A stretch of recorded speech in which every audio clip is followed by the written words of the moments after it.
ఎవరైనా మన దగ్గరకొచ్చి మొంతా తుఫాను వస్తుంది, ఎంతమంది చనిపోతారో, ఎంతమంది బ్రతుకుతారో అర్థం కాకుండా ఉంది అని చెప్పినప్పుడు మనం చెప్పాల్సిన మాట, జలరాశులన్నీ ఏకరాశిగా నిలిచిపోయేనే నీ ప్రజల ఎదుట.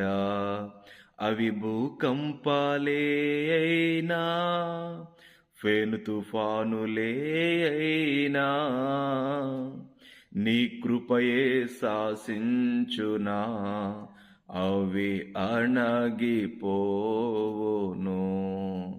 నీ కృప నాకు చాలును, నీ కృప లేనిది నేం బ్రతుకలేను. మొంతా తుఫాను కాదండి, ఎన్ని తుఫానులైనా భూకంపాలైనా రానివ్వండి, నోవాహు తన కాలములో నీతిమంతుడిగా ఉన్నాడు. తన కుటుంబాన్ని యేసుప్రభు రక్షించాడు. నీవు నేను కూడా నీతిమంతునిగా ఉండగలిగితే నీ కుటుంబాన్ని, మనందరి కుటుంబాన్ని రక్షించే బాధ్యత యేసు ప్రభు తప్పకుండా తీసుకుంటారు.